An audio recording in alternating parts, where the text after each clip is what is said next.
I'm upset.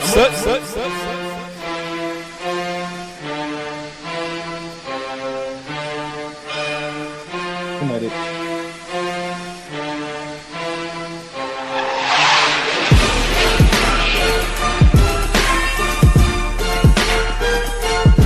The maniac.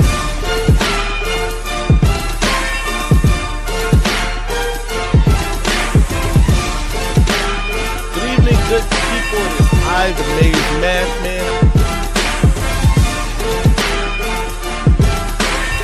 I'm upset. Good evening, good people. It is I, the Maze Madman. I'm here with my guy. The maniac. And we got a very dope show lined up for you tonight. Very special guest, former Michigan Wolverine, former NFL player, Maniac. What you excited about this? Absolutely, man. We talking about a dog in the trenches. Yes, So we sir. love. Without any further ado, let me go ahead. Welcome tonight's guest, the one, the only Terrace Taylor is with us. Mr. Taylor, how you feeling tonight? I'm feeling great. I'm feeling great. I'm happy to be here. Go Blue. Yes, sir. I get Go excited. Blue. I get excited when I'm around a lot of Michigan stuff and I see it visually. It gets me a little bit excited. I have to calm down a bit, you know. Absolutely. And Terrace, man, you looking like you ready to jump in the field right now, man. You looking real good. Listen, you gotta stay ready so you don't have to get ready. You know what I mean? Yeah. So, you know, I'm pushing, you know, just being healthy, right? You know, you got to be healthy because a lot of times when we get done playing, we keep that weight like we still playing. Mm-hmm. You know what I mean? And so it's not used the same way. So I'm trying to put on a little bit more muscle, lean out, you know, just a little bit something. Absolutely, man. Plus, I got to run around with these kids, so I got to keep up with them. Yeah. Man, I know that firsthand. I just I'm feeling old, man. I just dropped my daughter off at Virginia Tech yesterday. It's a crazy thing, man. But we here now. We ready to go. She went to the wrong school, by the way. But that's neither here nor there. She went. That's all I say. That's a fact. Yeah. So let's get to it, man. Terrace, let's talk about your early life. How'd you come across and fall in love with the game of football? That's a great question. Not too many people have asked me that question before. I was living in Milwaukee, Wisconsin, and I was staying in a pretty rough neighborhood. It was the kind of neighborhood that had a phone on the corner that when you picked it up, it was 911. All right. So I don't know. It's not like that no more. But me and my friend was walking down the street. We saw a sign for football tryouts. So we were like, yeah, let's go. I remember getting me a Juicy Juice for 25 cents. And going over there to the practice field, not too far from where I lived from, and I remember going through some drills, going through the ladder drills, and going through like the cone drills, and I just felt like I was light years ahead of everybody. Like just my processing the drills and the situation and my attention to detail, and I felt at home. Mm-hmm. And it was right then and there. I probably was maybe like 7, and I decided that this is what I wanted to do with my life. Oddly enough. I just felt like this is what football, what my calling was. And I ended up getting kicked off the team before he even started because I caught a Charlie horse up and my dad put some points in his motorcycle, and I caught a Charlie horse and I missed practice. And I remember going the next day, the day after I missed, and riding up there on the motorcycle with my dad, and I get off and I'm going to go talk to coach like, hey, this is what happened. Because, at this point, I'm like, had to have that feeling of this is what I want to do with my life is a crazy feeling to have at like 7, 8 years old. You know what I mean? Right. And truly feel like that, like you're being completed. And he was like, hey, man, man, get up out of here. Man, you don't play no football. Man, get up out of here. Get up out of here. And I'm like, coach, no, get up out of here. And he wouldn't even listen to me. And I remember getting back on the motorcycle with my dad and driving off. Like, what did he say? And I was like, nothing. And I didn't get a chance to play again. I remember I went to the library. Man, I picked up books on like about football stories and books about how break plays down because I just got really excited about it. And then it kind of got cut short. And then I moved back to Muskegon middle school, and I went out for the team, and the rest is history. I still had that passion. It was available to me, and I had another coach that actually helped me drive towards that next stage of greatness. His name was Coach Larry Williams. I had a bit of an attitude growing up. You know, when you grow up in a big city, you always got to protect yourself. You're always on guard, right? Most people don't understand when you go out there, like, you know, you're even as a kid, like you have to be on guard. And I remember I must have swore, and he kept me after practice trying to make me do push-ups, and I was like, I ain't doing no push-ups. And he talked me down, and I'm next, I'm doing push-ups. He talked me down. Next thing I'm doing push-ups, and he was like, "You think you tough, don't you?" And I said, "I know I am." He was like, "I can't see how tough you is when you get to the high school and you up there with those big boys." And I remember stopping in the middle of the push-up, and I looked at him. I'm saying, "I'm gonna be the best Muskegon player to ever come out of there." He was like, "All right, we're gonna see." I said, "All right." About a week later, or less than a week later, he passed away. He had a heart attack, and that was just me and his conversation, and that kind of stuck with me from middle school going into high school, and then so that was kind of my journey into like getting to high school, and when it really kind of upped the ante in terms of my what I really wanted to do and how I went about my business was from a lot of those moments in my life to that point. Absolutely. Yeah. So Terrace, so now good. So now we in high school, right? Yeah. You there. Did you play any other position besides D-line in high school? And and also, how was your recruiting process? Like, what other schools were looking at you, and why made Michigan be home for you as well? Okay. So during middle school, we had a new coaching staff come over from Pioneer out by Ann Arbor. Coach Tony Anise, Trace Lewis's old staff. And so when Coach Larry Williams died, that's when Lewis, who became one of my closest coaches and closest friends, took his spot over at the middle school. From there, I went to Veer Camp, and then I went up there and I just tore everybody up, all the seniors and everybody up in one-on-ones. And from that point, I was on varsity before I even got to Muskegon. And I get there. I spent 4 years on varsity. I have a great year. Like I have like 15 sacks my freshman year. Like a lot of tackles. And after that freshman year, I get a letter in the mail from Michigan for the camp, the Michigan camp, which was 3 days at the point that time. I think it's only 1 day now. And I remember my mom paying for me to go out to that camp, and I didn't want to let her down. And I went out there and showed my butt. And I was coming out of my freshman year at Muskegon High School, getting ready to go into my sophomore year. So it was over that summer. And I went out there, and I was out there with the younger kids, and I was out there dominating so much they put me with the seniors out there, and I started dominating them in one-on-ones. And then came back, had a great 4 years on varsity. Ended up winning a state title my senior year. We hadn't won one since 1989. And so that was pretty big to break that, because I used to walk through those halls and say, I want a trophy in that case. I want my name on those record walls. I want a banner in there, and I want my picture on the Hall of Fame wall. And I used to, for 4 years up to my senior year, I would walk after lifting weights, and that would be my cool down, and I would walk through the trophy halls and say that to myself, and I look and I visualize it to that extent. And yeah, finally got one my senior year. At this point, I was getting recruited by pretty much everybody. I was pretty much recruited by everybody. I went on a lot of unofficial visits, a lot of unofficial visits, like, because I started getting recruited like my 10th grade year. So a lot of unofficial in junior days when I was a sophomore and stuff like that. And then I took a few official visits, but I remember going out to Michigan and feeling that tradition, and at Muskegon, we're winning this high school program in the state of Michigan.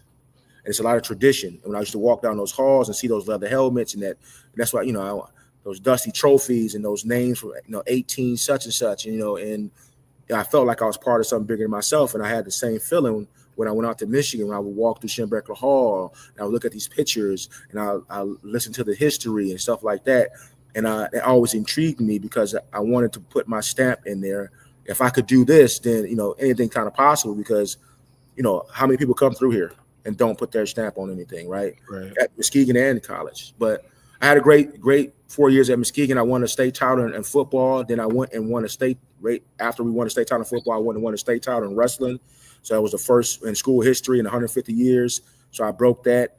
And I was the first to win both back-to-back, like a football and a state title in wrestling back to back because wrestling has never been done. So I was the first to do it. My senior year, I won 3 titles. In the same year, I won one in football, wrestling, and powerlifting. I'm the first in my school history in 150 plus years to do that. And still to this day, you know, I did a lot. I mean, I you know, won regionals in track, did basketball. I was very competitive, you know, and I wanted to compete in high school, and I wanted to win, and I wanted to always stay fresh. You know, different sports taught me different lessons of being a leader, being a good teammate, being, you know, encouraging, you know, maybe not being a starter. Like all these lessons kind of molded me to being a good person, a teammate, and stuff like that. You're not always going to be the star. And so so fast forward, I have all that success.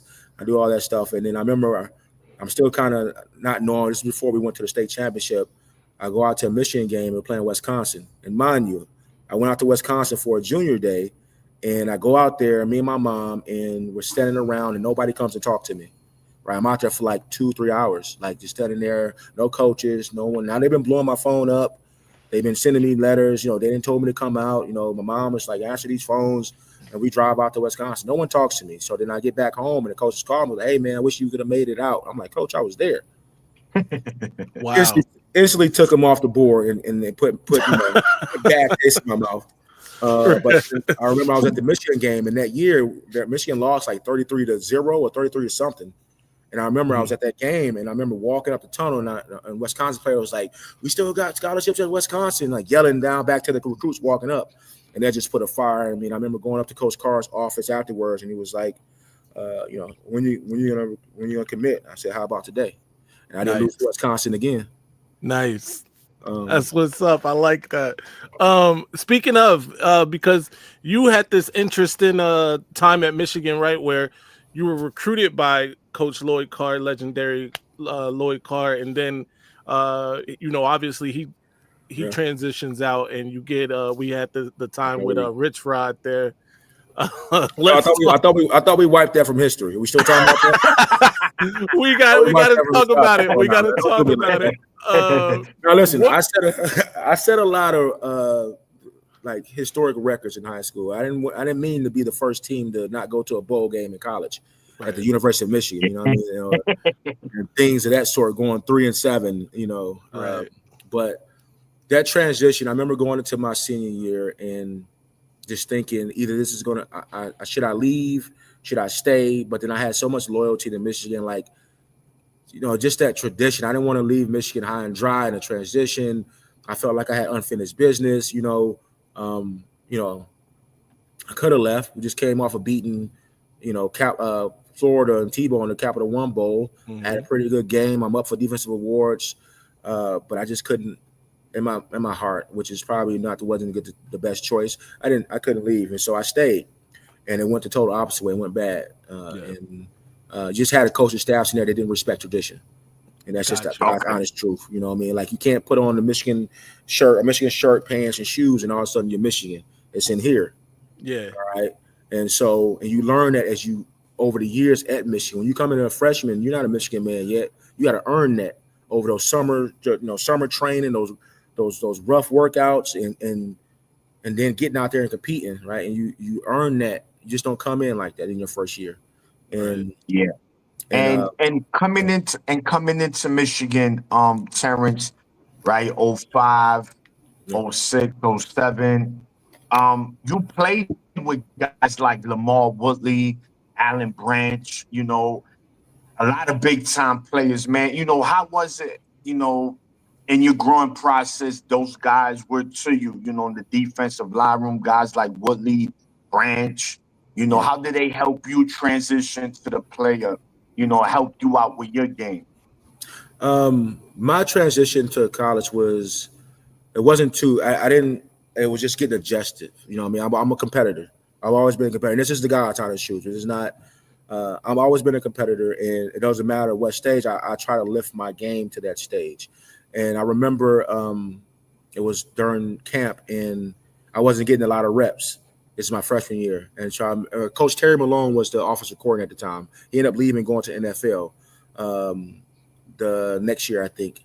But he was my recruiter in the area. And he's the person I've been talking to this whole time since I was a freshman, right? And we get out there, and I keep him after practice. We're on a practice field, and I'm like, how do you expect me to compete if I don't get an opportunity to get in? And he looked at me and he said, I'm not going to lose my job for you. And I didn't get mad. It just was like, oh, it's another person that I need to prove to. It's kind of like I did in high school, right? No one's did what I did at there, or I was the first person in 50 years to go to Michigan from my high school. Mm-hmm. And so it was a lot of things that I went through in my life that prepared me for this moment. Like, okay, you're challenging me. And so I said, okay. And then I stayed the whole summer. I practiced. I practiced, and once I was in, offense wasn't going to go. Like I was going 100%. If you were trying to run a play, you was going to have to take me out. That was my mentality after that conversation, right? Double teams. If you have ass on a double team, you gonna have a problem. And I just kept that same attitude from there on out. And then I got the call. It was like, hey, you're gonna travel. You're gonna play. You know what I mean? So then I traveled my freshman year. I started on the goal line. I backed up Gabe Washington. I got some playing time with some experience in traveling with Woodley and Branch and all those guys. So over the camp, we just bonded, especially that freshman year really helped. You know what I mean? They knew I wasn't a joke. They knew I wasn't like, just here by show, they understood, and it was just a lot of respect both ways, even at that age, even at that being that young. And then I didn't start, so I didn't go out, I didn't party after the game ended. I went back to say hi to my parents, went back to my dorm room. I didn't drink, I didn't do any of that stuff because I felt like I didn't earn it.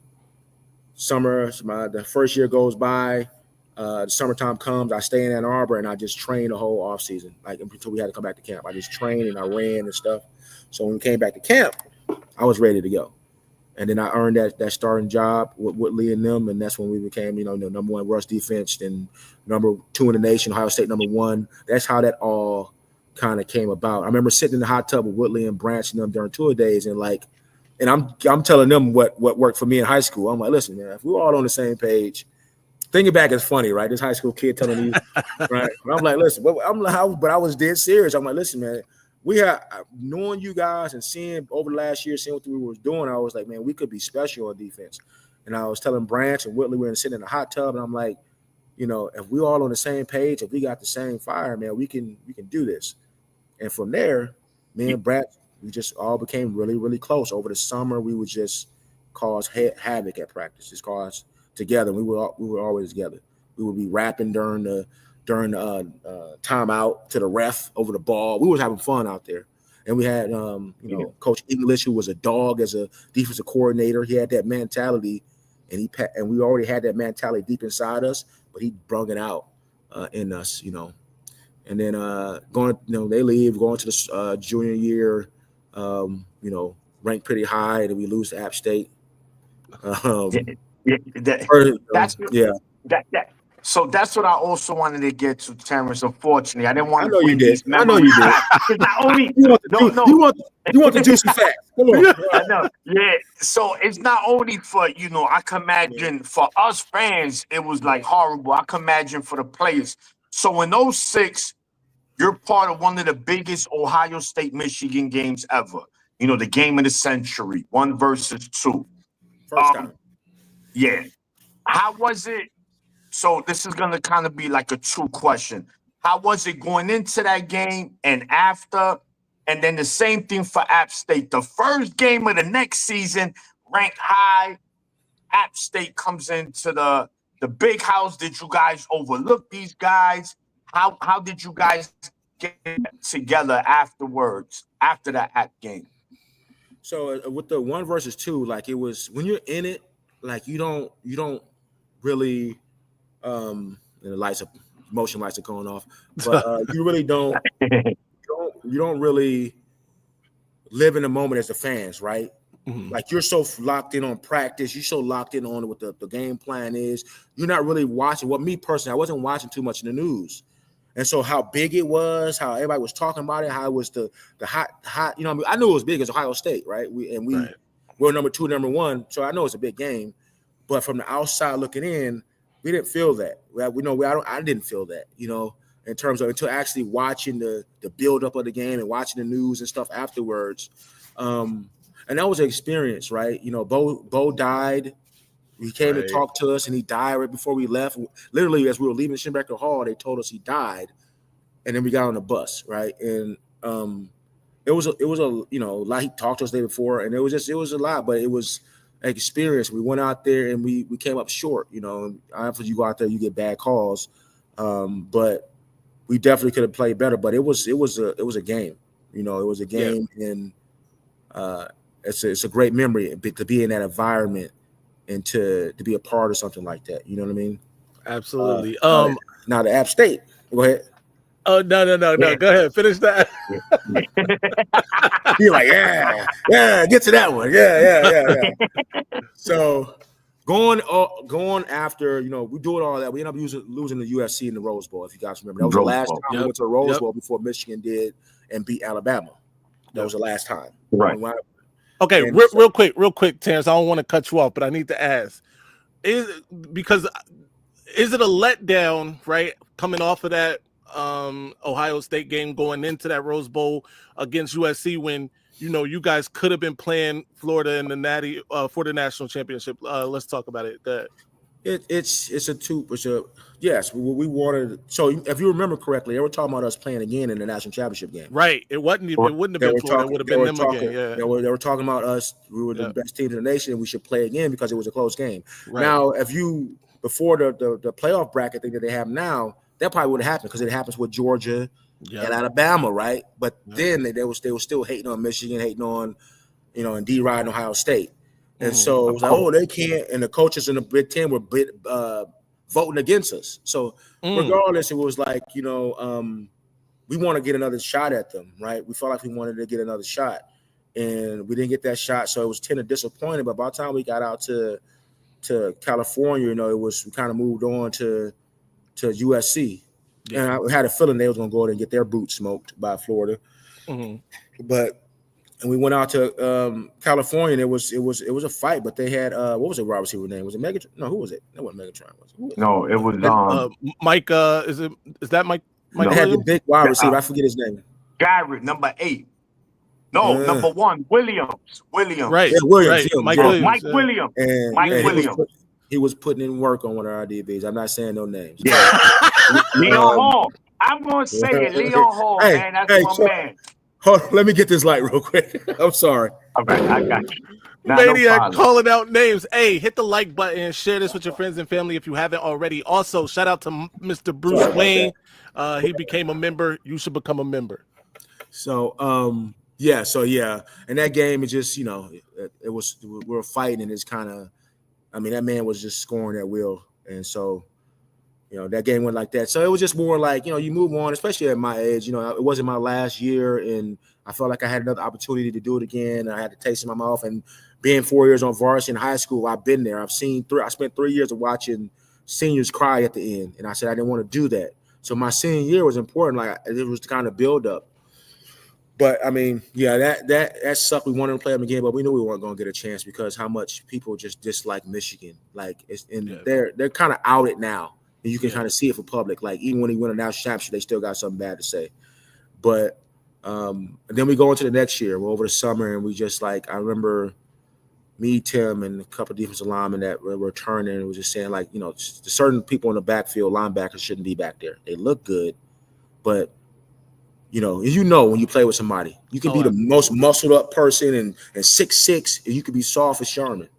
You know what I mean? Like, and you know that as a player, right? And so it looks good for the crowd, but you know who the dogs are, right? You know who need to be back there, and dogs want to be around dogs. And we just got off number 1 rush defense in the nation. So we go into that game, and if you go back and look, the linebackers are different the second half. Went out there. I don't think we underestimate him, but it's a funny story.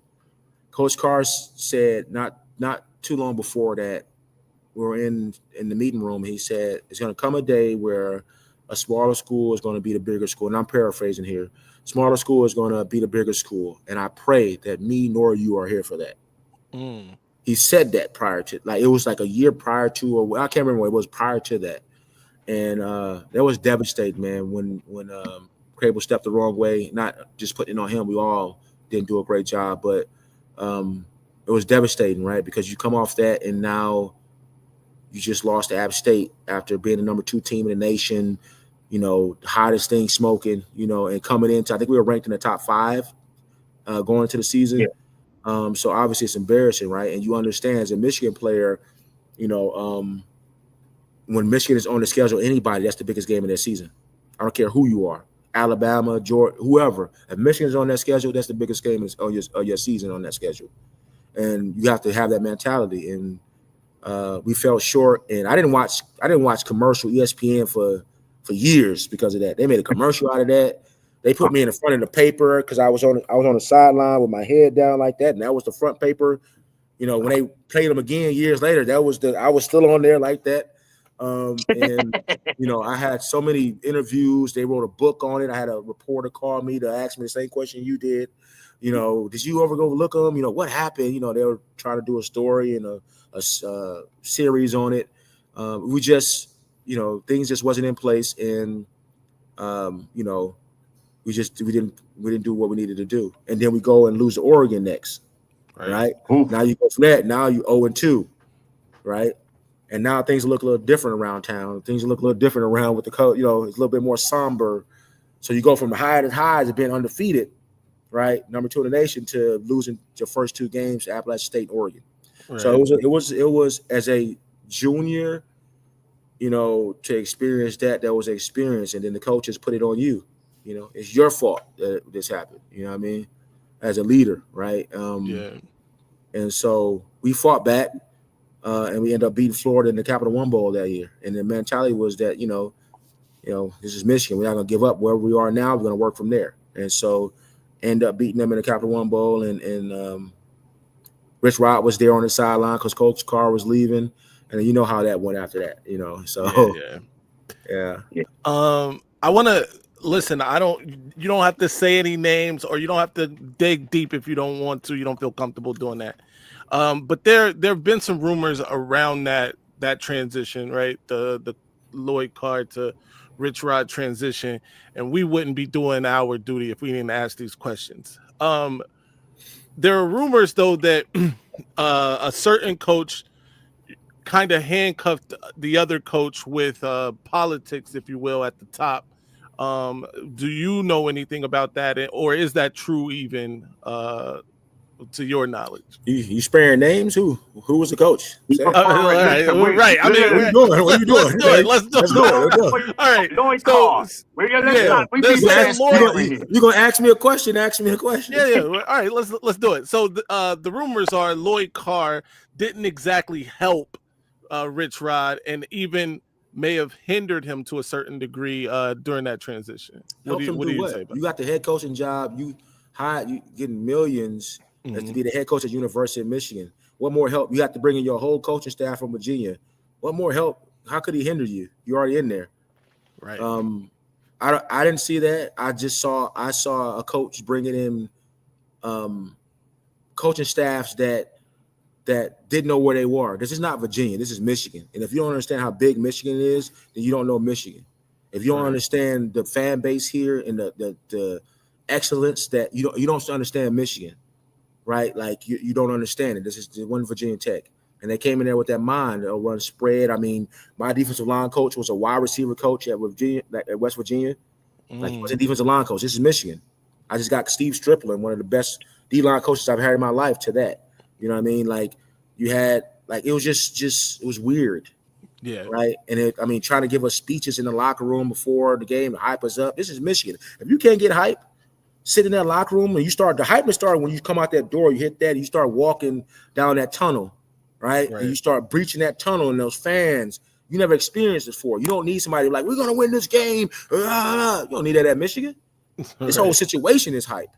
You know what I mean? You get me worked up. You know, it's just the whole situation is hype. And so get ready to run through the wall, man. Let's do it. And so it was, no one hindered him, that man. That man walked in there and didn't really process where he was, thought he was leagues above. I mean, he gave the freshman recruit number 1. Y'all remember that? When he gave it, the alumni got upset. Yep. Coach Carr didn't do that. Right? You know what I mean? Like, he gave him the number 1, not knowing the history of number 1. Respect comes behind that. Just because you're a good high school player doesn't mean you come to Michigan and get number 1 where only a handful of people have worn. right? And so it's mistakes like that that show you can change your ringtone to Michigan fight song, but they don't make you a Michigan man. You know, that man ruined my senior year, and he ruined my senior year at Michigan, right? Because he just like we were running a 3-4 in the Big Ten against Wisconsin and Minnesota. You know what the Big Ten is, right? I mean, everybody in here should know. The fans should know what go here, yeah. And so you're relying on linebackers like that. Everybody's running spread, but when they put them hogs on and run, it's a problem. Lucky I'm a dog. We had dogs, but there's only so much you can do. They wanted me in a 2-point stand with my hands off the ground to just come off instead of a 3-point or 4-point. It was a lot of nuances that throughout that year that made me and all of us shake our head. And I remember we lost to Michigan State, and me, Tim are sitting next to each other, and he says, for you seniors, you beat them 3 years in a row. For your underclassmen, you get another chance next year. And I remember I looked at Tim and I said, man, I feel bad for these kids coming up, like the younger classmen and the people. That's not the mentality at Michigan. It's not okay to lose at Michigan State. Never. Don't make me feel good about it. When the standard goes, then you saw what happened to Michigan for those years, right? Right. That's when the standard goes. And they don't understand the standard and the things that come behind that wing helmet. That's what happened to Michigan. Yeah. Now I remember going back. I didn't go back to Michigan after I left for like 2 or 3 years. Wow. And I remember a lot of guys didn't do that. I remember walking into Shetmaker Hall, and they at the front desk was like, "Hey, Terrace, you tell everybody to come back. It's different around here." This was when Brady Holt got there. It's different around here. Like, tell everybody to come back. It's different. Nobody wants to come back. So to answer your question, that's what was going on. And you can ask me anything you want. I'm not gonna hold. I mean, yes, sir. Yeah. Maniac, go ahead, man. Yeah. Just one more thing regarding that season, Terrence. So unfortunately, you guys had a 3-9 season. Now, who was, during that time, how was the locker room? Were you one of the leaders in that locker room? Was it a separation in that locker room? How was the energy in that locker room, man? Because like you said, this ain't Michigan. 3-9, absolutely not. So, talk to us, walk us through that a little bit. You see that Washington Miracle comeback, right? Yeah, I love that. I just saw that. Unbelievable, right? So that's still on. That still plays on the Big Ten with the games. Yeah. The in the locker room wasn't like you become a family. You know what I mean? But at that point in time, like you all you have is each other. When you're 3-9 at Michigan, like so many people are waiting for you to fail, and all you have is your brothers. Especially if you've been there for years, and now you know how Michigan was to what's happening now. Not the freshmen that came in, they don't know, but for the sophomores and juniors, for BG and all Brandon Graham and them guys, like they knew, and so but we stayed together. Dropping that the Wisconsin game, we were losing that game going into halftime. Yeah, getting blown out. And you get some players on here that was in that locker room with me, and they'll tell you a funny story about it, what my speech was. And I'll tell you here because no one really knows. But let's do it. Exclusive. And they had a thing. It really is because a lot of things stay. And I remember they had a saying, "Come on, hold the rope." Right? That's what Rich Widener said. Hold the rope, hold the rope. And I remember I'm coming in the locker room and officer line. I'm not black and white. People are not. And I remember going there. I'm like, you motherfuckers talking about hold the rope. I'm over cussing people out. You talking about hold the rope? Y'all hold your these fucking nuts, right? And so you hold these fucking nuts. And we went out and we won. We came back and won, right? Right. I go into the meeting room to do the interviews, and there was like, such and such, and a couple players said you gave a very thrilling speech in the locker room to boosted the comeback. Could you tell us what it was? I'm like, I can't really tell you what it was. It was a lot of other stuff. I couldn't tell you what it was. But that's for people that want to know. That's what I said. It was hold these nuts. Talking about hold these ropes, right? And meaning just hold your nuts. Like you talking about all these metaphors and all this stuff, right? Be a man. Like this is Michigan. Hold your nuts. Mm-hmm. And so, I mean, that was a great comeback. I think that was the largest comeback in Michigan history or something like that. I'm not sure if it's to this day, but I mean, some things that came out of that season. I mean, the brotherhood, the connection, stuff like that. It was a terrible season for a real Michigan man and real Michigan fans. Right? Yeah. It was a bad season, and you saw the outcome of that years down the line until Harbaugh came in and did his thing, right? And it took time, and that's what it takes is time. And so, I've always loved Michigan. I'm always gonna love Michigan. Absolutely. Really, really quick, just BWG became a member. You should become a member. And he low key gifted one Maze Madman membership. So be sure to thank him in the comment section. Terrace, by the way, love your insight, man, and this is great. And raw, right? Like everybody wants to be buttoned up, but this is the best, right? The fans are getting great insight here. So let's talk about obviously after that season, you get drafted by the Indianapolis Colts, I believe. Yeah. Do you think that senior year and Michigan being 3-9 hindered, your draft stock? And what what do you got to say about that, man? Yeah, I mean that's common sense. Yeah, I mean going into my senior year, I was up for like defensive awards, right, and things like that, and like I told you, it was a gamble. Like I just came off, I just had 2 really good years. You know what I mean? Like, and I was respected. I mean, at my junior year, I was the first defensive tackles since 1997 and record 50 plus tackles in a season. I had 55, and so I was, I had a good season, and so it was a big thing coming back. But it hurt. I mean, and when I went to the combine, all that stuff kind of went away, right? And then when I went to the combine, I won the 225 test there. Putting on for Michigan, I did 37 reps. What people don't know is early that season, that like months before, I tore my pec muscle. Wow.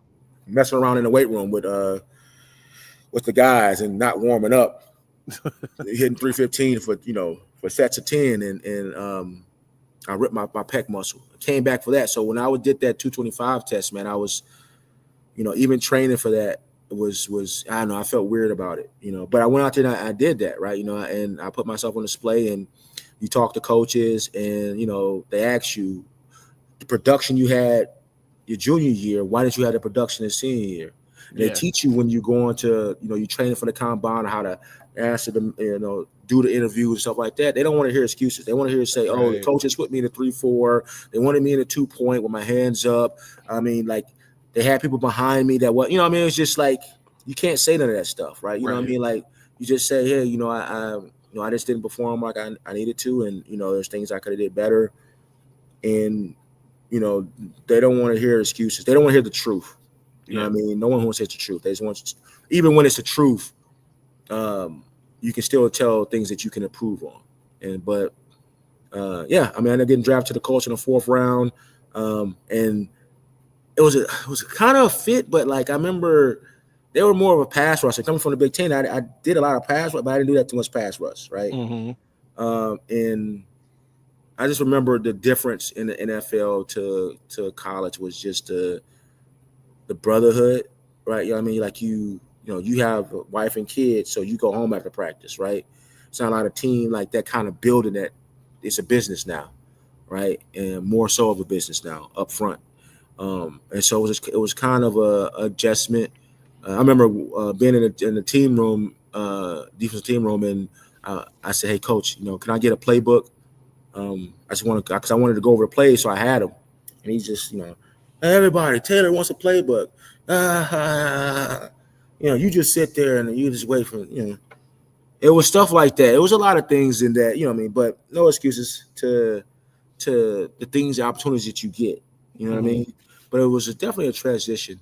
And I spent time with the Colts, Lions, and Panthers. Got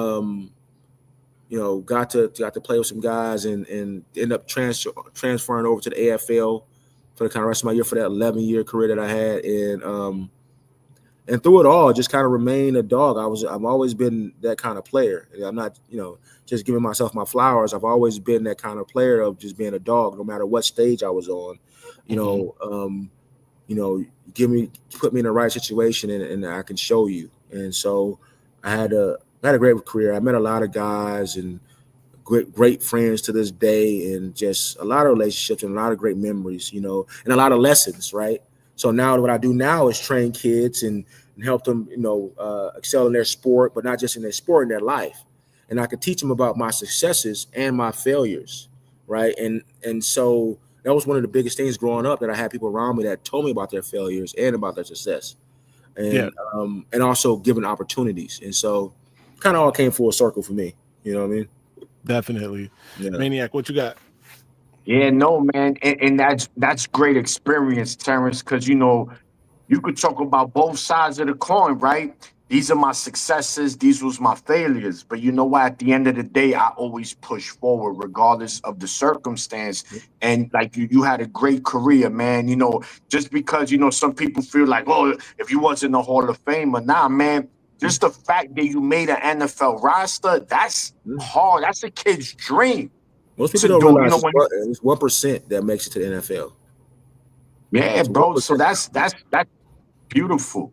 You made it, and like you said, you played in the AFL, and you did was good. And now you're taking all of that and you're putting that energy into the youth, and that's something that's super important. Terrence, I'm from New York City. I don't see that like it was when I was growing up. So continue to be a leader for these kids, and you a coach, and I know you tough, I know you on their neck. Like, listen, don't play with me, little kid. As a matter of fact, give me 50 push-ups. And I make your father do 50 push-ups. You know it.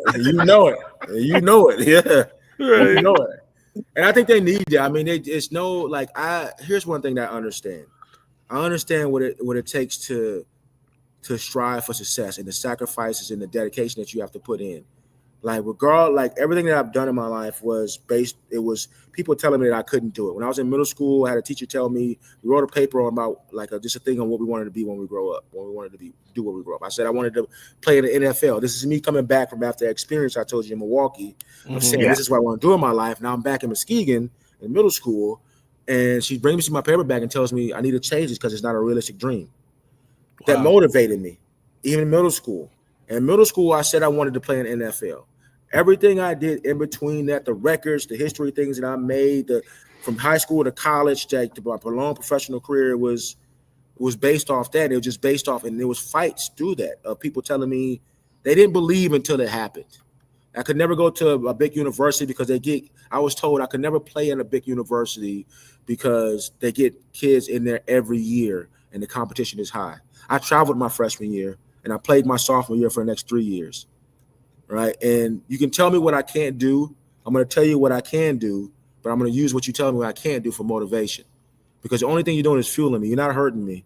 Right. Because I have a lot of self-confidence in myself. And I teach these kids to have that self-confidence, because we live in a world where people love to put people on their pedestal. Right. Bring you down to my level. Because if I can't do it, you can't do it. Mm-hmm. We have parents that do that too to their kids. I never did it. So what means you can do it?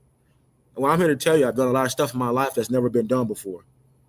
And it just takes dreaming and setting your goals and actually chasing after those goals. And you got me work. That's what I tell these kids. You know what I mean? It's really, I'm passionate about it because I like I told you, most people don't know the story about from rough neighborhoods, I mean, like into, and going through in high school, like dealing with stuff. It's also things. And I come back here because I understand the struggles. It hasn't changed. Yeah. And so, I've seen a lot, and I made it through a lot. Even that I made it to high school was a miracle, like with some of the stuff and the places that I lived and things that I saw and experienced as a child, right? Mm-hmm. And so still deal with in middle school up to high school. Like, it's a journey, and so I'm very proud of myself, and I like to tell these kids I'm proud of them too, because I know when you do succeed, it's hard. Yeah. People don't know your backstory; they just know the things you did. But now how you get there, and that goes for everybody, you guys included, right? To have this show, the things that you had to go through, the different career paths you had to take, the decisions you had to make, things you had to let go, right? Things you had to accept. It's a lot. You should respect it, right? Because You don't know the people's journey, but you can motivate them and say, hey, anything's possible, which it is, you know. And that's what I tell the kids. And yeah, I bust their ass. And if their parents want to come here, they get yeah. I mean, that's what I was just doing. I had a power hour. That's what I was just doing. That was non-athletes. That were adults that want to work out. We're lifting weights. Nice. They get yelled at too, and they get told they can do anything they want to still at this age. So yes, sir. Yeah. I think that's crazy. First of all, let me just to go back to for any adult to even that lady who brought your paper back and said this isn't a realistic dream. Then, lady, what's a dream? It's a dream. Number one. Yeah. How you gonna tell me it's not realistic? But you know, that's neither here nor there. I'll tell you this. It was, you won't believe all the things that I've done and that I did in high school and going to Michigan. It was so many people telling me what things I couldn't do. It was so much like people. I don't really talk about that. That's another thing that I really haven't talked about a lot. Is there was so many people telling me that I couldn't do this stuff as I was going through it, which would have defeated a weaker kid, like not a weaker kid, but a kid that didn't have that confidence. You know what I mean? Like it would have tore him down. But me, I'm come from, I've seen a lot of stuff. You know what I mean? And I have a lot of self-confidence, and I had to stand up for myself, and I've been put in a lot of situations as a kid. And so there was just like, I had teachers that just didn't like me, that wanted to, but I had also, but don't get me wrong, I had teachers that love me. You got people that love you and support you, but you have those people that tell you that, even at that age, that you can't do this, you won't do that, but that don't mean anything on point of what you believe, That's So I just wanted to say that, that's important. No, we appreciate that. Well, all right, look, going back just a little bit, you played under Lloyd Carr, you played under Rich Rodriguez, you finally came back to campus after Brady Hoke took over. What do you think explain some of the differences between those three men coaching at Michigan? Brady Hoke was a Michigan man. Okay. Michigan normally don't hire out. If you don't have any connection to Michigan, you don't become a head coach at Michigan. Rich Rod, I think, was the first coach outside of that realm of that never coached there or had any really ties. Right. Because the reason why I feel like that happens is because when you bring in somebody that has those ties, they understand where they are. They understand what Michigan is, and you have a different kind of walk by. I mean, you remember when my freshman year we went 7-5, they want to coach Carr out. Yeah. I mean, people were like, get out of here, like, you know what I mean? You need a new coach. Man, you know what I mean? So it's like you're 7-5. But it's just I just feel like Hoke started it, right? Yeah. Bringing back, okay, what is tradition? Yeah. Right? Understanding tradition and started putting it in the kids, right? Because when you have coaches, it's like, I don't think was the portal then with Hoke? I don't think the portal was. No, it was the traditional transfer. You got to sit out. Yeah. And so, like, you got to let those kids learn that course through that program. Yeah. If your whole main focus is spread offense, and I come in, I don't want to run anymore. I can't. Those kids either have to transfer or I have to wait them out because they're not built for the offense that I want to run. Right. You take Mallard. Was it Mallard who left? Ryan Mallard. Yeah, and me and Tim James told him, man, you should leave. Yeah. You're 6'6", 6'7", lanky. You ain't running nowhere, bro. Right? You're a big body, right? But you have a cannon. Yeah. Right? Yeah. And so just for your career, I think you should transfer. And we told him that. Yeah. Love Michigan, but it doesn't fit him, right? And it's just things like that. You have to recruit out of that class. And then you have to change the mentality. And then it takes time to understand where you are. And I remember seeing in 2021, watching the Blake Corum and them guys, their interviews. And I said, they got it. Not the games, the interviews. Right. I said, they got it. The mentality, they have it. And I went on Fox Sports News and I talked about it. I see it in the interviews. And I don't think people really understood what I was saying. Mm-hmm. And then the next year, they're still talking that same talk, right? Still, and it starts up here and in here. And if you get everybody to believe that and buy into that, that's a change. Mm-hmm. And I saw that through the interviews. And so it was no, not going back with it. I was traveling and playing and stuff like that. But in my heart, I'm Michigan, right? I love Michigan. So it sucked, and I didn't come back to games and I missed a lot of moments and stuff like that. But I didn't to be honest with you, I just couldn't see Michigan like that. I couldn't visually see them like that and understand who the coach was and how things were going, and and it was just Yeah. But I was happy that Brady came. I mean, it changed it over to you a Michigan man when you coach here. Absolutely. So we got the season kicks off, Terrence, in another week. Well, actually this week, but week 1 is next Saturday. Week 0 this Saturday. What's your thoughts on the team this season? What's your thoughts on Coach Sharon as a head coach so far that he did his first year? And what do you expect from them this coming season? Bryce Underwood, Chip Lindsley, new OC. So, what's your thoughts? I think Michigan is back to its standards, and no matter who you put in there, they have standards now as a school, as a tradition. Whoever comes in there has to live up to these standards. Luckily, Sharon was there, so he understands better than most being there with Harbaugh, right? And what he did while Harbaugh was out was beat Ohio State, beat Penn State on the road. He beat Ohio State again. Twice. He beat Alabama, right? Yeah. And so questioning this man if he's capable of playing these big games out of the question, right? Is he able to develop players? Well, he had, the best lineman 2 years in a row, right? Yeah.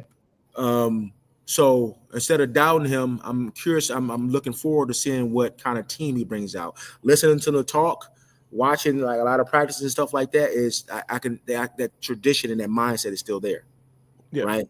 It's even there more now with success, right? Because you have tangible things and physical things you can tie that mindset and that feeling to. Right. So I think they're gonna have a good year. We're gonna beat Ohio State. And I would say if we don't win the Big Ten, we're gonna be that close. All right. We go to playoffs. We in the playoffs, Terrence? It depends on Underwood, right? And it depends on who they have there. Is it 2-quarterback thing? Right? Is it like kind of like with JJ, get it comfortable, this and that? I don't know too much of Underwood's mind frame, right? I haven't watched too many interviews with him, right? He's just there. And plus, no matter how much money they paying you, how good you is, you still got to be baptized. Yeah. Right? Yeah. You have to be baptized. Right. And you have to earn that Michigan man stripe. If you ain't played a down yet, but you're going to Michigan, they're still not a Michigan man until you baptized and fired. And so we'll see, right? After that first game will tell, not the spring game and all this stuff. The first game will tell. Right. Like, I don't know what things they got cooked up, you know what I mean, in terms of how it's gonna play out. These lights don't like me, but how it's gonna play out. How it's gonna play out, but we'll see. But I have the utmost confidence that it's not gonna be a terrible year. And I got the utmost confidence that we're gonna beat Ohio State. Not this year. Yes. Maybe they have a better chance of beating us at home. And I say this because of this. For a long time, Ohio State was beating us, and it was mostly part because of mentality. A lot of those kids never lost to Michigan. Right. That plays a part in how you view a game, the excitement, the fear, the confidence, right? To understanding like, okay, we're better than you, or at very least on the same par. And when you have it's kids there that's never lost to Ohio State. Yeah. What are they fearing? In there at a school that has the tools to get better, right? And film to look at. And so I think that this just not this year. They don't get it this year. You know what I mean? And so it's gonna be a year. But the first game is probably gonna be telling in terms of just the, I'm gonna be looking at the after game interviews. Okay. Seeing what's being said, what the players are talking about, because that's what I take my cue from. I don't take my cue from Sports Center and this number one recruit came here and this and that. Michigan developed players. For a long time, it was 3 stars and 4 stars and 2 stars. Michigan can develop players, but now that you have a transfer portal now you have a lot of 5 stars going different places, and so the coaches that don't know how to develop players, you see things evening out. The Georgias, the Alabamas of the world. Right? You can't stockpile 5 stars. And so when the portal happens and they can transfer anywhere, you have to develop that the second guy and that third guy, you have to develop them. But beforehand, you were able just to pick because this guy was really good. He just needed a little bit of tweaks. No Michigan's doubt. been developing players, and so now you give them 5 stars and 4 stars. You give them a good quarterback, a 5. I think they just landed a 5-star running back. Yeah, you got problems. Sabian Hyder. You got problems, right? You got problems. Michigan beat Alabama and Ohio State last year and didn't make like there was a bad year. People understand that. They couldn't even throw the ball. How many points did they hold Ohio State and Alabama? 10 points total. Right? Oh, right. What did Alabama score in that? Yeah, it was like 20 something, right? Yeah. And those are 2 high-powered offenses. You understand? Ohio State went to go win the national championship. That's crazy. Alabama was talking crazy. Michigan pulled us. They over there. They scared this and that. I remember that. All this crazy stuff, right? But then it's like, where's the respect? Right? You know what I mean? Like, but that's another thing. I love it because you still rate these teams higher than us after we didn't kick their ass for 4 years, 2 years. Now Alabama in the same year, twice in the same year. Historic. Yeah. Right? You know what I'm saying? We got Alabama twice. We got DeBoer also twice in the same year. Yeah, and so it's like, when he was at Washington. Right. Yeah. Right. Yeah. And so, like, these are good things to build on. Any Michigan fans should be excited. Regardless, you have to be excited because the culture is changing. That means the kids that you get in there are fighters. They love Michigan. They understand responsibility. You're getting good kids in there, and they're coming out good kids. And you have good leaders in there. And so that's what I hope continues. So when I see the interviews, then bring me back on, and now we'll talk again. And I'll let Absolutely. You know. No, we're gonna get you back. Yeah. Real quick, GT says, and thank you for the $5 super chat, GT. He says, Terrace, who's your favorite teammate at Michigan? Favorite teammate. I mean, Brass was my boy. Tim Jamerson. I can't really BG. I like all the guys that I played with. Like Lamar's funny. I mean, like, so it was just we had a good time. I had all those guys like they're my brothers. They're my brothers to this day, right? Because we go through things that the fans don't see, people don't see, right? And when we lose, we're still kids, but we get treated like adults.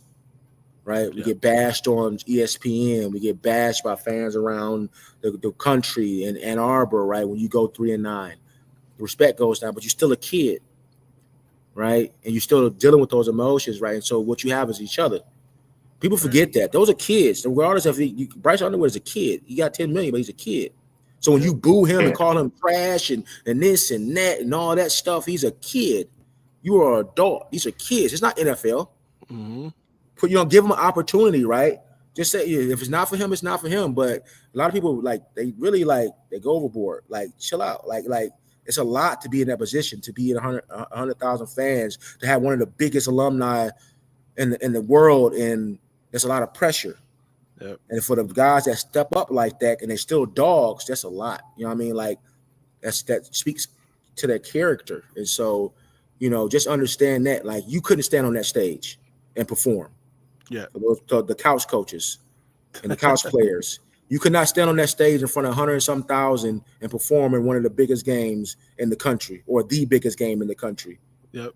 And then afterwards get criticized by millions of people when you have a family, you have a mom and stuff like that. But I see that stuff. That stuff irritates me a little bit. Like, chill out. Like, you know what I mean? Like, you can criticize, but at the same time, understand, right? They're still growing. They're still learning, right? They're still developing, right? And maturing. You know what I mean? So, yeah, I just want to say that. Yeah. Real quick, because I'm going to open this up. We're going to get a couple questions from the chat here before we end this thing. I know we had you here for a minute.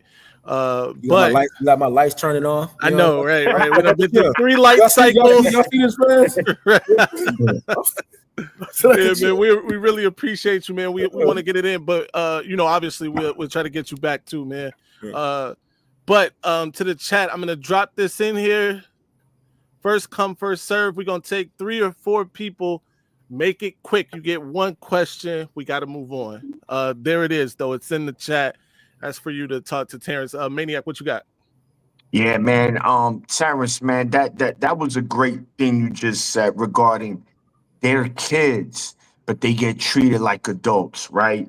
And this is the sad part about college football now, is that they're It's just now that it's a business and these players are getting paid, that's how they're gonna get looked at like NFL players. So, it does suck. And this is what I was saying about us as fans. I said, listen, the first bad game Underwood has, don't criticize him because they're gonna do it. Don't do it, man. Like he's learning. Like you say, he just turned 18 on Monday. He just turned 18 on Monday. Like, come on, man. He's already a millionaire. And so how much pressure is there? How many fake people? How he has to mature fast? Right. Everybody has their hand out. Now you take that away. Imagine the pressure we felt then when there was no NIL. Yeah. Now imagine stacking more money on that and people have paid on you in the public. They can see how much you've made as a 17-year-old, 18-year-old. And then you got your mom at home in the stands, and they're every time she walks past the paper or the TV, they're talking about how trash her son is, how terrible her son is, how you got fans writing, he should kill himself. The kids. Crazy. Settle down. Real quick, before you go, Tree Dog says at least we're not Buckeye fans. That's a fact. Nobody wants to be a Buckeye fan. Well, you saw what Ohio State did to their quarterback after that. Yeah. They tore him apart. Like, damn. Yeah. Right. That's threats. Crazy. G, my guy G Boulder here. You are live with Terrace Taylor. Go ahead with your questions. So, man, outstanding interview. You answered some questions that I had just in talking. You gave a lot of good information. So I got a question. So I'm not from the state of Michigan, but I'm a Michigan fan. So I don't know the history of Michigan high school football players. But in 2014, they come out with this list, and you're the 23rd greatest high school player in Michigan history. How did that make you feel? And how did do you feel like that was like a fair rate? I mean, when you get ranked anywhere, it's like I probably should be higher, but like it just puts a dog in me. But like, no, it's an honor, right? I think I'm 23rd. Was it 23rd on the greatest high school, Muskegon High School? I'm ranked 24th on the greatest high school players in Michigan history. I made top 100 high school players of the 21st century, along with LeBron James and them. Nice. And that was just based off a lot of things I did in high school. And I'm honored, and I hold that stuff dear. That's why I don't shy away from talking about the things I accomplished, because I want kids to be motivated by it. I told you I walked down those halls and I didn't have any references. The last championship was since '89. There's never been a state championship wrestler. I had nothing to look up to in the recent years, but I know I wanted something. And so anything's possible, bringing it to the 21st century, bringing it to now. And so I hold that stuff dear, right? Because that took, regardless of people say like where you come from and how you got there at that stage in your life, because only you remember where you were at 18, right, or 17 mentally, right? Things you were dealing with, right, and the things that you accomplished, right, at 20, at 30, at these ages, and I'm appreciative. Like I actually made a post about that on Facebook. I didn't know a lot about myself, and I had to look it up. No doubt. Hey, I got one more quick question. This is a real fast one too. Go ahead, G. So in this good career that you got going in the football league, I read somewhere doing my research, you say I'm gonna take this year off and I'm gonna go work with this. What is it, the Peak Elite program or something? Man, I wanted to hear about, because I wanted a personal and a football question, so I wanted to hear about that. So Peak Elite was one of the first thing that I did. Afterwards, I was wanting to figure out what I wanted to do, right? How I wanted to. I kept getting asked to come back to Muskegon and do something for the kids. There was a lot of violence, a lot of things going on here, and the community kept asking me to come back. I ended up coming back to Peak and starting a year-round program that was dealt with not only sports training, but financial literacy classes, study table, things that you don't think about until after football, because when you're in it, like you have to be locked in. I don't care what anybody says. If you want to be that 1 percentile that makes it, you got to lock in. That means everything revolves around that. That's how you are great and successful. And when you do it as a kid, when you come out of that bubble, there's a lot of things you missed because you were in that bubble, right? And so my thing is to teach kids a lot of those things that outside of that bubble that you don't think about, to prepare you for outside. So that's what that program was. Now, that's where I also started my business, Transformative Threshold, was at Peak. I started doing wrestling camps and things like that because I was an executive director of that Peak program. And off that, I saw a need for training, a need for mentorship, and not a need for a lot of things. And off the training, I was able to do a lot of things. I mean, I put on free camps. I've given out equipment. I've done a lot of things in a year since that post that you're talking about. Even at this location, this is going to be all this is going to be turf, right? That's going to be the wrestling room over there. That's the weight room over there. It's going to be the recovery room, nutrition room over there. We got a nutrition bar, right? So things are kind of moving in the direction of that. I want to bring certain things to Muskegon that I've seen in Texas and on the West Coast. Like I've traveled a lot and I've seen what athletes have to be at their best, you know what I mean? Or just kids in general, the opportunities that they have. So I'm sorry I was long-winded, but yeah. No, that's cool. Hey, but thanks a lot, man. Go Blue, true Michigan, man. Go Blue.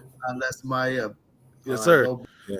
My guy G. Up next is actually Statboy 2.0 here at the channel. My producer Lich Max. Lich Max, go ahead. What's your question for Terrace? All right, so I got a question for you. So you've played at every level of football from high school all the way up to the NFL. So I just have my question is, if you could give advice to one person at each level, what would that advice be? High school, play like every game is your last, because you're there it goes by fast. And in high school, like, set the goals and do everything you can to achieve those goals, right? Never settle for mediocre, right? Never settle for mediocre. I'm sorry. Never settle for mediocre, because that helps you propel yourself in life, right? Because people are going to try to hold you down, because you might be at a high school where people never seen certain things before, right? Never seen certain things done. And it starts there, because high school, to me, is the last pure football. Nobody's getting paid in high school, right? You do it for your brotherhood, those hot tour days, out there selling cars on the corner to pay for jerseys. Like, you're in the trenches in high school, and it's a pure love for the sport. And you have to want to be able to make your mark. Whatever school you're at, that school has tradition. It has history. Be a part of that history. And in college, the same idea, right? Be a part of the history. And always understand that it's somebody that wants your position. It's new kids, healthier kids coming in every year. So that means you have to be at the top of your game. You have to be that dog. And when you get there, it's just like high school, right? People think, you go to Michigan, everybody's a dog. Everybody's about that. No, right? It gets weeded out. That's why you have second string, third string, fourth string in NFL, right? Because there's a dogs and then there are dogs, right? Wherever you do, have confidence in yourself, no matter what level, and give your best effort that you can give, and talk nice to yourself. Because sometimes us as players, we always criticize ourselves harder than anybody else, whether it's the fans or whether it's the media. Talk nice about yourself to yourself, right? And if you don't have anybody else to motivate you, right? But believe in yourself. Yeah. No doubt. Thank you, Lich. And then finally, my guy Troy, we both know. Shout out to Troy. What you got for Terrace? What up, Troy? Hey, how you doing, man? I first of all want to say thank you for taking the time out to bless us with this wonderful interview. But I wanted to ask, who was your favorite player growing up, and how did that influence you? Was there anything that they said, or a quote, or anything that they had that carried you through? I think the first player that I watched that I was kind of a fan of was Reggie White. I lived in Milwaukee, so Green Bay, and I actually got a chance to meet him. At this point, I really didn't know too much about football, but I knew who he was, right? I got to meet him. I was a fan of the St. Louis Rams in '99 and 2001, so Marshall Faulk and them guys. And I ended up getting to meet Marshall Faulk at some point in my life, and I got a picture with him, and we chatted it up. And but my hero growing up and like through this stuff has been my mom. And I said that when I was a rookie at the Colts and I was doing the paper, and they asked me, who did you look up to? My mom. Like, she never complained. She worked multiple jobs. Now, don't get me wrong, people out there. I had a dad there too. You know what I mean? But my mom, she she's tough, but the most loving person and the supportive person. She let me make my own decisions and my own failures. Like, she never, in that height of all that stuff, people people are in everybody's ear, right? What I mean? Oh, you should go here. You should go to here. You should go here.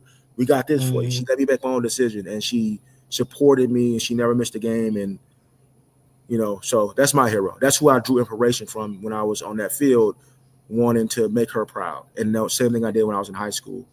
So. No doubt, man. Excellent. Troy, thank you. Maniac, any last words for Terrence before we let Oh him go, man, I man? just want to say, Terrence, man, I really appreciate the time, brother. This was a phenomenal interview, great energy, man. We love it, man. Honestly, I would like, man, if maybe I know you have a busy schedule. If you can, like, we do watch parties during the season. If you could, come on, maybe for 10 minutes, whatever, how much time you could come and spend with us, man. We kind of want to do that, have players so we could talk about the game as it going. And you as a player could give us insight, like what the player might be thinking and stuff like that. So, man, it would be nice if you could bless us with your presence one of these games. Oh, listen, I'm a Michigan man, so anything for other Michigan, yeah, I'm down. Listen, All right. I'm down. Yeah, I'm down. No doubt, man. We'll Terrence, set it up, and I would love to be back on whatever absolutely. other guys you have me. I Man, really so much enjoyed we didn't myself. even get into. We definitely would love to have you back. You don't need to rush, right? Part 2, right? You need more episodes. They don't need to rush. Yeah, yes, sir. Terrence, man, we thank you again. Have a blessed one, man. Good luck with all your future endeavors. Thank you. I appreciate it. Thank you guys for having me on. Yes, sir. Go blue. Go blue. You know what I was gonna say. Yeah, go blue. Ladies and gentlemen, Terrence Taylor there. Great interview, great insight, man. Very kept it real. Yeah. And that's what you want. Like, honestly, somebody just keep it real, man. Maniac, go ahead. No, man. I mean, look, at the end of the day, that's what we want, transparency, right? We want somebody to come in, just say it like it was. And he didn't hold back, but, in a very respectful way, man. I love his energy, man. God bless him. Basically, he comes from the bottom, man. He came from the bottom, and he made it. And shout to him, and he's doing great things. And more importantly, man, he's working with the youth, man. We know how it was. G, we met G over in Ann Arbor. We know his story. I'm not gonna say things, but it's not easy. It wasn't easy growing up in Cali in the 80s. We all do. So to come out of that and be successful, it is an honor. It is something to talk about. But he does it with grace. He doesn't do it with arrogance. He does it with grace and with respect, man. So shout to Terrence Taylor, man, and I can't wait to get him back on, man, because he was a real good one. I gotta say, man, each one of these interviews is becoming my favorite. They're outdoing each other. It's crazy. Yeah. This one was real good, man. And shout out to everybody that we've had on, because I feel like everybody really brought it in their own way. But this one was great, man. G, Troy, talk to us. What y'all got? Man, I just when I first had the inspiration to come to you with this Maze, I really didn't know that it would come out this good, man. And y'all have excellent questions and do y'all research and have made it your own, man. The idea was just a spark, and y'all lit it, man. Yeah, man. I think that, first of all, for people wondering, Troy came up with the whole Throwback Thursday idea. So shout out to Troy. And he's gonna get Brady on next. We're gonna get Brady on next. Hey, that would be fire, We're right? gonna get Brady on next. Yo, hold on. Time out. We're gonna get Brady on G next. flexing low key, bro. We're gonna get Brady on next. I'm just saying.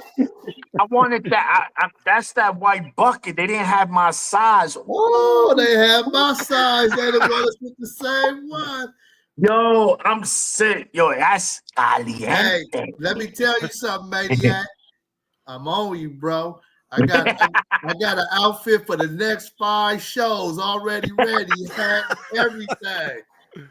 You know, brother. Let's We go. on. Hey, I saw Troy. Troy had some heat too. Troy had on his profile pic got the Let Sharon Cook shirt. That joint fire, Yes. man. Yes. And it was it was really inexpensive too, man. So I encourage y'all to look it up and get one. Very nice. So let me ask you guys real quick. So, when they got to Rich Rod, I think it was apparent he felt a certain way. Yeah. And it was like, I don't like this dude, and I think it just wasn't him not being a traditional Michigan guy and not respecting the tradition in Michigan. For example, the #1 jersey, you have to earn that. We know that. Just to give it a freshman, I think it was even deeper than that. I think it was even on a personal level. And that's kind of something I didn't really want to get into, because you just want the interview to go along. But once we get more comfortable, I'm going to ask him, listen, did you want to punch Rich Rod in the face? And he was a wrestler. So he already kind of almost alluded to that. Don't hold that rope. I got something for you to hold. Hey. That was so funny, man. But that was real. You see, he's like, man, stop the bullshit. Right. Hold these nuts, man. Be a man. Hold this damn rope. I think everybody thought that we was gonna get Les Miles instead of Rich. At that time, I think. Well, yeah, we do know why. But sometimes we don't know that until it come out. Right. You're right. Sometimes we don't know stuff until it come out. Exactly, because at that time, Les Miles was arguably in Fuego, the top 3 head coach in college football, and a Michigan man, and he's a Michigan man. Not only he was a former player, he was also a coach at Michigan. So that was someone that was going to install all that tradition. But bro, I honestly thought Jim was going to bring back Les for a minute. Nah, man, Les is a freak. But is the official story that y'all heard the whole thing about Herb Street sabotaging the whole thing by letting it out in game day, or is that wait, which one are you talking about? The Les Miles thing with for Michigan? Yeah, Herb Street was what did he say? He got on TV during game day and announced that he had heard that Les Miles was going to be no, not that one, not that. I'll talk to you off air, Troy. We can't break this one on air. But yeah, not that. By the way, just let me say this. Les and my man, what was the speed and space guy? What was his name? Oh, my man, Josh Gaddis. Josh Gaddis. If they'd have been on the same staff. Oh, nah. Hide your mother. Hide the coach's mother. The one positive it would have been when we would have had a whole lot of legacy recruits. Facts. Hey, listen, man. They would have repopulated the legacy recruits coming in. That would have been crazy. But look, gentlemen, I appreciate both of y'all. I appreciate everybody that was in the chat. Shout out my guy, Old Man on the Sticks. Be sure to go check out his YouTube channel. He's out there putting in the work with Michigan football team, and he's on Madden too, putting in the work. Be sure to check him out. I got to give some shout outs real quick. Tree Dog skipped the Steelers to be here. Shout out to Tree. Lucky. Yes, sir. My guy DK all day, always frequently, always here. Shout out to DK. And if you act up, we'll get DK on you. You don't want that. Of course, Lich Max was in here. Shout out to Bruce Wayne. Batman made an appearance. GT was here. And everybody that became a new member tonight, man, we appreciate y'all. Yes. Also, my guy and myself, we got something special tomorrow. We're gonna nail in some details, but Saturday, be there or be square right here. You can catch it on this channel, you catch it on Johnny's channel. You can catch it on House Divided at 11 a.m. We will be Eastern time. live Eastern Yeah. Y'all time. wake up that early on motherfucking Saturday? We got to. We got to do what we got to do. So yeah. So just so anyone that's still in the chat, G-Bo Detroit here. We're gonna have a college football show, a separate from what we do here. Right. So it's not gonna just be Michigan. It's gonna be the whole landscape of college football. We're gonna talk about the biggest games of every week. We're gonna break them down. We're gonna have segments. It's gonna be a college show. It's gonna be a show where we're talking college football. Then, of course, on our Mondays or sometimes during the week is straight Michigan. So, man, if you guys are gonna be up, check it out. If not, can I be the Dave Portnoy on the show? Hey man, listen. Oh my goodness. Let me be Barstool up on there. Yeah. As the show goes on, man, we're gonna implement things, and yeah, we're gonna just try to find a way, maybe to have some callers here and there. It's tough because it's only gonna be an hour. Obviously, 45 minutes. Yeah. The guys, the games start at 12 p.m. We're gonna be on at 11. So yeah, man, tune in, show us love, man, because again, we love doing this. And then this coming Monday, also be sure to tune in again to the Maze Man channel. We will be breaking down the schedule game by game. We're giving our 12-0 for Michigan. So, and of course, we'll, after we're done, we open up the phone lines. Yep. And we get everybody's opinion on how they feel the season's gonna go. And yeah, man. So again, everyone have a great evening. Thanks for the support. Also, don't forget the fashion show contest because I'm on you. Oh, you won. Yeah, you won. Yeah. You can't get that Brady on that. The whole Brady. Cooking. Oh, he still got the tags on that thing. Look at him. That's that real goat shit right there, man. Yo, G, stop playing, man. Well, I just got a fresh new box in. I'm on you. This guy. Shout out to Lichmax and Kinetic. They got a channel, the Gamer Sideline. I'm gonna be over there at 7 p.m. Saturday. So after we do our big college football show at 11, later that evening, 7 p.m. I'm being interviewed by those guys. So be sure to follow us over there. Check it out. But yeah, man. Till next time, know the slogan. Stay angry, my friend. Oh, in that interview, Maze Man's gonna break that he's gonna have an OnlyFans, so be ready. Only the fans of Ohio It's gonna be a picture. It's gonna be a picture with a box fan and a standing fan and a. Hey, yeah. Oh man. Anyway, man. Hey, Maniac done mentioned that one too many times, man. Because he already got. That's where I got the idea from. He already got his up. Maniac, tell the people where they can find you, man. Yeah, man, right here, man. Go Blue _Maniac _24. I do have a YouTube channel for this. I just kind of started it. Now that the season starts, I'll be doing my own little breakdowns of the games and putting it up and doing shorts and stuff like that. So, make sure y'all subscribe. So I'm gonna, be putting out content. Go Blue Maniac. On the that's YouTube, right? the YouTube channel. I think that's your YouTube too, bro. Hold on. Can we get it right? Oh man, I gotta get it. Hold on. Don't go nowhere. We're gonna get it. No. I know. I think it's this one. Which one? It's not. I don't think it's the. It's Go Blue _Maniac 24. Hold on. We're gonna share it so they know where to go. Yeah. Put that in there. Show the kid love, man. I'm gonna be cooking. I'm gonna get in that kitchen. I got a nugget for y'all. One. Maybe y'all heard it before. Hard work beats talent when talent fails to work hard. Those are facts. And you know what?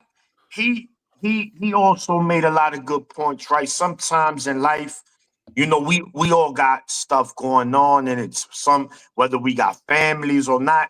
And sometimes it throws you off. It's hard to focus.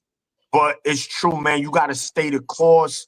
And if you want something, bro, you got to stay determined. So, that's what we're going to do here, man. We going to win. We winning, and this is just the beginning. Yes, sir. So yeah, here it is. Go Blue _Maniac 24. Lich got the link in the chat too. Till next time, though. Maniac, you already gave that. Follow me everywhere at Maze Madman. Till next time, stay angry, my friends. I'm upset. Ladies and gentlemen, this might be our best season ever. My ratings, they're about to go through the roof. All right, now I'ma calm down. So I just don't get that all that maze and that lock and all that. I just don't get it. So. And how the Oh my God, we're shutting the damn live down. Good night, everybody.